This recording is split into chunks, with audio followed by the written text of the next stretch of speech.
Kaya pala si Tol kumalas kay Duterte dahil sa WPS na pro-China. I think ang nagsalita niyan si Senator Padilla. Robin. Oo. Yun talaga yung dahilan. Kaya ako nagkumalas sa PDP. Sabi ko, hindi China lang ang kausap natin. Si Robin Padilla naman pala nagsabi. Ikaw usapin mo lahat yung pumirma. Alam ba niya kung close?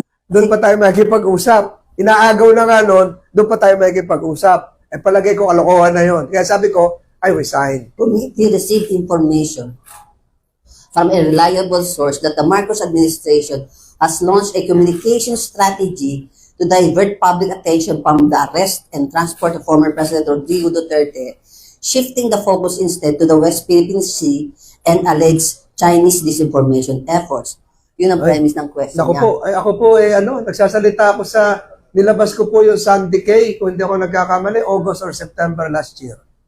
Wala pong umintindi sa akin, pinapakita ko yung picture. Nilabas ko po yung pagputol ng kadena, ng tali, ng China Coast Guard. Siguro 2 years ago pa. Wala rin. Yung mabuhay, no? Oo, wala pa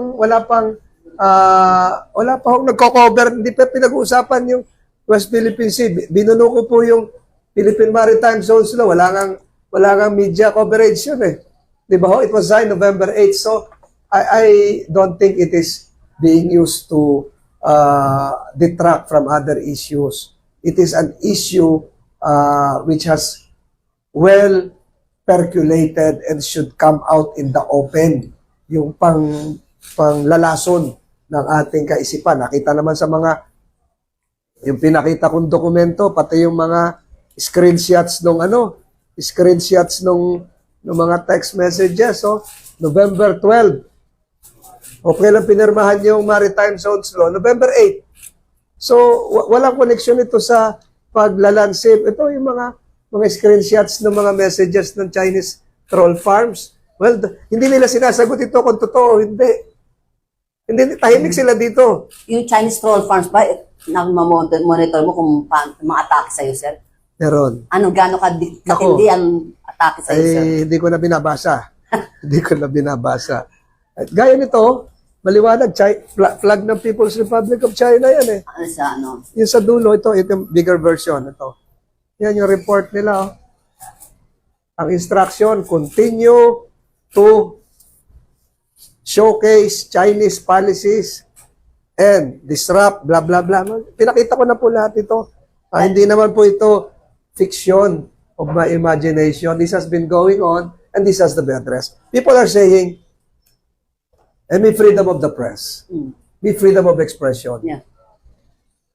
We're all aware, nagtuturo po ako dati ng human rights, we're all aware of the Universal Declaration of Human Rights. Human rights, freedom of the press, freedom of expression, constitutional freedom, civil liberties is attached to an individual, a real person, totoong tao. Hindi po yung fake na account.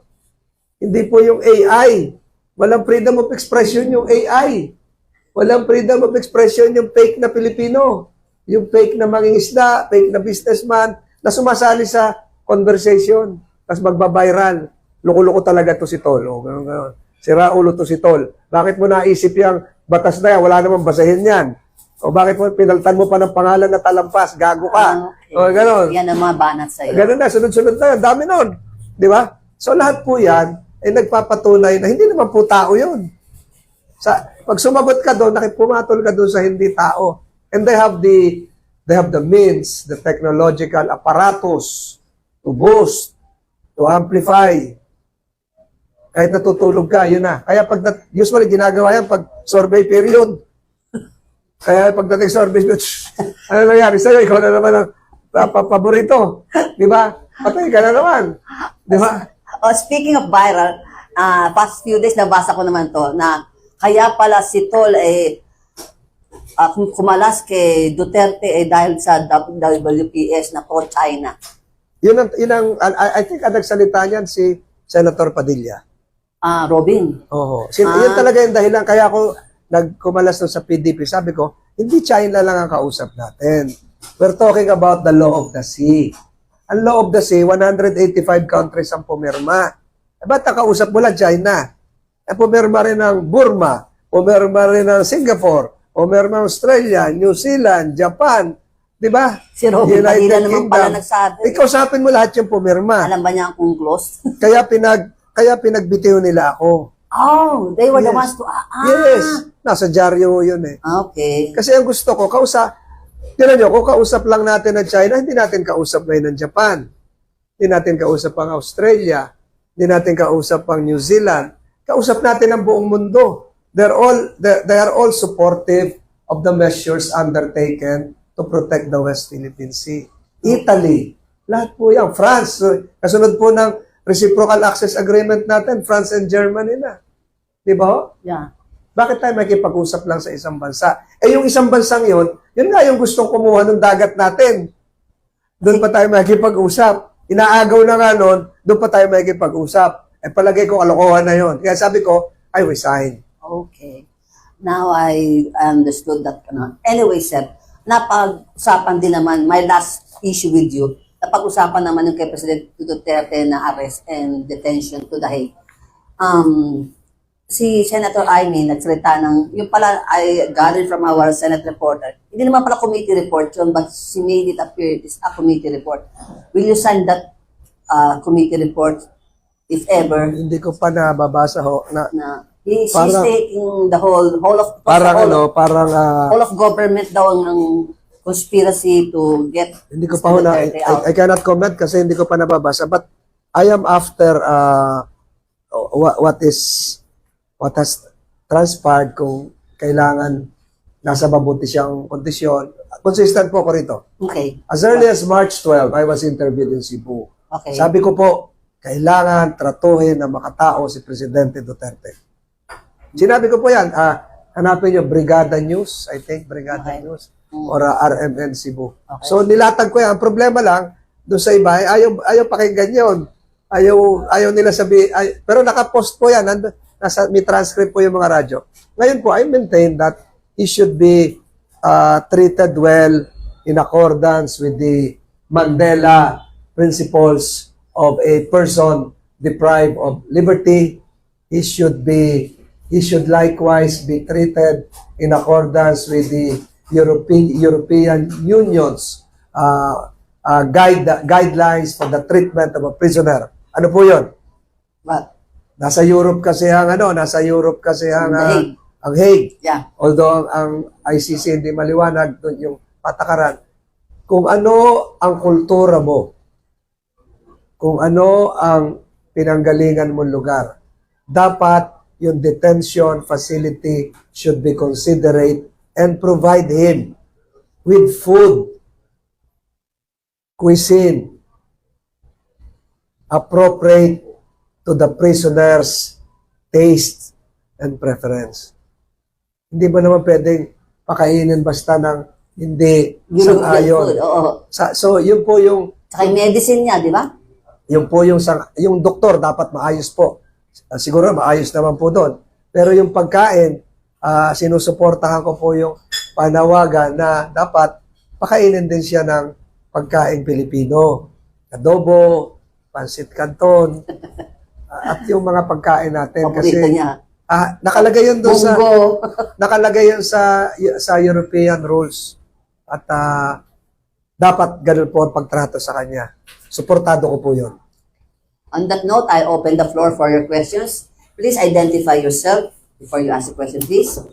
Get the mic. Identify yourself or you will be recognized as a spy. Hi, sir. Good morning po. Kami sa Monte po from TV5. Sir, ano yung nakikita niyo na agenda nung itong mga nagsispy, especially yung nahuli na kahapon in front of Comelec? Ano po yung nakikita niyo? And you said na may isa lang yung connection nito mula doon sa alleged troll farm na hinar ng Chinese embassy. Hindi ko sinabing isa lang. Konektado lahat yan. Ano sir yung nakikita Ang gusto nila, manalo yung pro-China candidates. Ang gusto nila, ma-repeal yung Maritime Zones Law. Ang gusto nila, bumaba yung depensa natin at makuha nila ang Pilipinas at maging probinsya tayo ng China. Yun. At kayo, maging Chinese news media. Yun, gusto nyo ba yun? Kung gusto nyo mag-report kayo na Chinese characters na, yun. Masyado yatang way, ano yan, ang ano. Malawak yun. Oo. They've done that in other countries. Silently sa Africa and even some Asian countries. Sir, ano po update ng NBI doon sa Infinitus? I think they have conducted an investigation ongoing pero hindi ako privy doon sa nangyayari sa loob. Hayaan na lang natin maglabas ng final conclusive report ang NBI. But one thing is right now is incontrovertible. The check I showed you is true, correct, and authentic. Hanggang ngayon, di nila dinideny yun. That's a fake check. Wala. The contract that I showed you is true and authentic. The existence of Infinitus, hindi ko naman gawa-gawa yan. Hindi opisina talaga yun. Pero tawag mo na sa Infinitus. next hearing mo? Infinitus? Yes. Sino po ang representative? Yung mga director. Sino po? Maaari pa namin nalaman kung sino sila. A certain Mr. Lee, L.I. Dalawa yung Lee. So, ano ulit yung tanong mo, ma'am? Agenda. Agenda. Ay, yung agenda nito malawak, malalim, malayo para i-disrupt yung existing geopolitical status ngayon. Sir, since na-campaign period naman tayo, sino yung mga pro-China candidates? Ay, hindi ko masabi yun. Hindi ko masabi. O di mo na kanyang Hindi ko signals masabi. o Kayo na- symptoms o Kayo na lang, hindi ko- characters ng ayoko. pro-China candidates. Eh, siguro yung mga wala comment ngayon, baka ganon. Mga committee de silencio ngayon, yung walang neither here Hindi ko nor there. masagot yan, no offense to them. But Ah. all of the candidates are well-meaning Filipinos. They aspire something good for our country. I know that their intentions are good. Siguro yung iba lang ay napapasama doon na sa hindi naman nila kagustuhan. Wala namang, kung ako po ang COMELEC, ilalagay ko yun doon sa certificate of candidacy that I renounce any attempt to support or accept support from any foreign entity or agency to fund my candidacy, etc., etc. In that connection, have COMELEC or you talk about it, sir? Hindi pa, masusunod na eleksyon na yun. Papatawag mo ba sa Mga next? sa 2028 na yun. Sa next hearing mo, will you ask representatives from COMELEC to comment on this Chinese spy Yes, yes. caught near their complex? Yes. And what will be the implications of their technological gadgets Yes. in Pero sumagot ensuring- na ako, Melek, kanina na wala naman daw epekto. Parang may nabasa po ako sa yung dyaryo niyo po ata. Yun ang pinabasa ko pagising ko eh. Ang Sir, pangalan ay Philippine Star. You are confident with assurances of the COMELEC that their present use of MIRU, South Korean technology can deflect, protect the integrity of our elections, sir? Given your, nahuhuli yung mga gadgets na, drones, IMSI catchers. We're confident on the ability of the commissioners, the chairman Garcia, pero yung technological advancement ng advantages ng China, hindi ko maano eh. Hindi ko pa alam yung kakayahan nila. Ito nakamonitor tayo, alam nyo ba? Okay, manakot, sir, ha? Alam nyo bang live tayo ngayon sa premises nila? Ang matagal na kaming takot. O kaya lahat ng faces nyo covered na oh. Tapos yung Chinese spy na mukhang in-chief na, Meron dito dalawa eh. Ikaw yun? Hindi. pag nagtatanong ng pro-China, katulad ko, tanong ako ng mga Chinese, Biro lang yan, biro lang. Giging suspect. Alam mo, hindi lahat ng Chinese masama. We even celebrate the Chinese New Year. Oh, They've yes. contributed a lot to our economy, to our culture. Pero sinabi mo, sir, have you checked with COMELEC yung may mga support or funding from the... Mahirap. Yan nangyari po yan ang nangyari sa Canadian elections 2019 and 2021, which led to the expulsion of several Chinese ambassadors. May mga na-trace yung funding. There was even I forgot the year, there was even a Chinese spy who acted as a campaign manager of an American candidate. Campaign manager na siya. So, na-trace lang siya, natanggal siya nung kalagitnaan ng kampanya. Marami na pong incidents yan.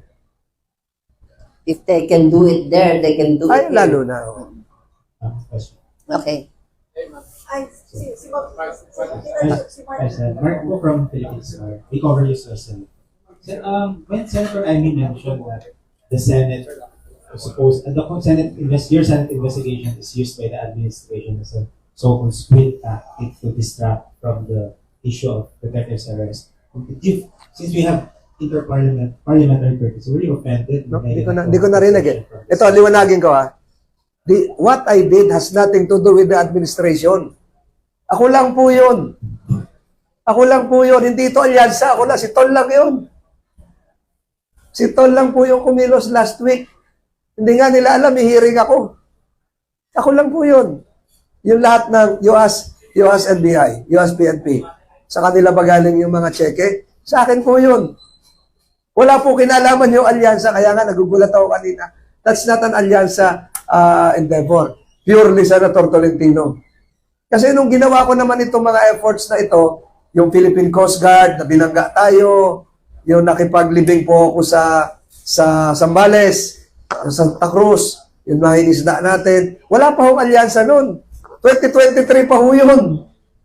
2023 pa ho yun. Nung nilabas kayo mga pictures ng Sandy Cay, 2023 pa ho yun. Ganun katagal na po ito. What I'm doing is not just for election purposes. Baka yun ang ibig sabihin ng iba. 2022 pa ho, pinaglalaban ko na ho ito. Pero yung picture ng China doon sa Sandy Cay, bago yun. Bago po yun. I showed, hindi ko lang nadala, yan ang pagkakamali ko ngayon eh. Kasi kanina, nagmamadali ako, baka sa Senate hearing, yung picture ng Sandy Cay pre-COVID, picture ng Sandy Cay after COVID. Yung ilalim, naguang, yung coral sinira, na-crash. O, sandbar yun eh. Kaya yun yung dahilan, pumupunta doon yung ating mga UP Marine Scientists Oo. na bukod doon sa Sabina Shoal. So noon pa ho yun, 2022, 2023. So wala pa hong alyansa noon. Hindi pa nabubuo yung, it has nothing to do with Did alyansa. you check yung recent photo ng China na they put up their flag kung may pagbabago doon sa... Ang kuha ko kasi, yung mga litrato ko, yung ilalim, tsaka yung ibabaw. Kasi ang Sandy Cay, 1, 2, 3 yun, di ba? which is just 3 Sandbar. kilometers away from Pagasa Island, is a high tide feature. Pag high tide, wala na yon. Oo. Hindi na lumalabas yon. Pag nag-low tide lang, lumalabas po yon. Kaya, ang touring po doon ay is not capable of sustaining life. Kaya, it is part of our territorial sea under UNCLOS and under the Tolentino Law of Republic Act 12064. It's not. It is not. It is part of our territorial sea. Okay. So, pag kinuha nila yon, ay talagang sala na sa lahat yun. Kaya sinasabi ko, we have to engage not just China. But makikipag-dialogue ka sa China, hindi sa inyo, hindi. Yung buong mundo, naniniwala na yun ang territorial sea natin. 12 nautical miles. Pagasa Island generates 12 nautical miles. Territorial sea. Mark, may follow-up ka? Okay. Asher Kalaban, Junior from UNTV. Sen, you mentioned China Ambassador Wang should be Xilian. summoned by DFA, that there is ability sa pag-invite naman sa Chinese embassy sa Senate hearing. But what are you expecting from Infinitus, as you mentioned na i-invite ko siya sa next Senate hearing? Hindi ko pa alam kung mangyayari. But do you at least expect them to answer or confirm yung sa Dapat. back check, yung sa mga... Dapat. Otherwise, meron na ba lumabas ngayon na nag-rebut na fake yan nilalabas ko? Pero ano ang offense ng Infinitus? Just having the troll farm? Anong ikakasuhan? Anong kaso ay Treason. reason? Kasi So, tinan Philippine nyo. registered company sila. Yes, tingnan nyo. Meron na bang nagsabi na lahat ng nilabas kong ebidensya ay fake? Meron na bang nagsabi na yung nahuli kahapon ng NBI ay fake? Meron na bang nagsabi na lahat ng drone na nahuli na nilabas sa Senado ay fake? At kathang isip ko lang, Meron naman nagsabi na yung mga nahuling mga Chinese nationals sa El Grande Island, sa Subic, ay fake? Wala. Wala. Lahat ng pinresenta ko, lahat ng lumabas sa investigasyon, pati yung mga nakakulong, ay wala pang nagdi-disprove, di-dispute. Diba? Yung cheque, yung kontrata, wala nagsasabing fake. Ang sinasabi na lang nila ngayon, ay, kaya mo ginagawa yan. Iniiba nila, argumentum ad hominem. Yeah. So, pero yung lahat ng nilabas ko, walang nakako-controvert na hindi totoo. Kung merong magsabi na hindi totoo, patunayan niya. Not even the Chinese embassy can dispute the documents that I presented. Wala pa. Pwede ba sabihin nila, ay, wala naman kami account na ganyan. Wala naman kaming BGC, Bank of China. Wala. Na-contact na ba niyo Infinitus? They responded to your invitation? The committee will be doing that. Hindi ko alam na yung ano. Kasi pag treason yung possible na, matatakot yung mag-attend. Siguro baka NBI may proper warrants po yan. Pero at this early, ang possible liability nila is maintaining a troll farm engaged in treasonous activities. Ganun, sir? In violation of Commonwealth Act 616. Ipipresent mong evidence yung mga pinapost nila sa social media. Lahat. Marami pa akong evidence eh. Oh. Kasi sabi mo, freedom of expression, freedom of the press. Anong maikakaso mo sa Infinitus, sir? May mga cybercrime laws tayo which could also be invoked. Siguro bago magkasuhan, NBI ang in charge dyan at PNP, hayaan muna natin magpaliwanag sila. Yun po ang due process eh. Patunayan nila na mali yung sinabi ko. Okay. Isang linggo na, wala pang tumatayo na fake yung mga sinabi mo, Yeah. Senator Tolentino. Wala pa naman. Wala pang tumitindig na gano'n. Hindi, ibig sabihin, tama.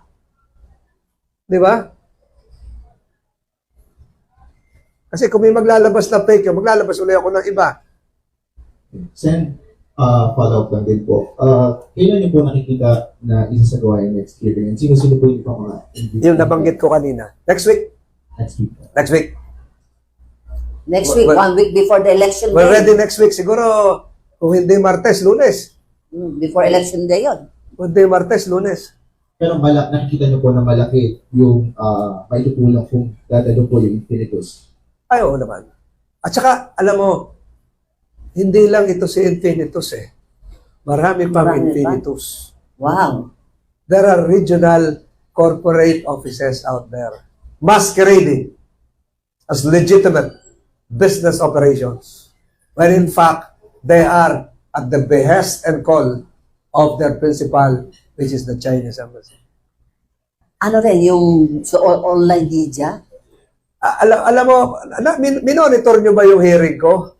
Kung na-monitor nyo yung hearing ko, lumabas yung the possibility of the online scams being perpetrated likewise by similarly organized groups.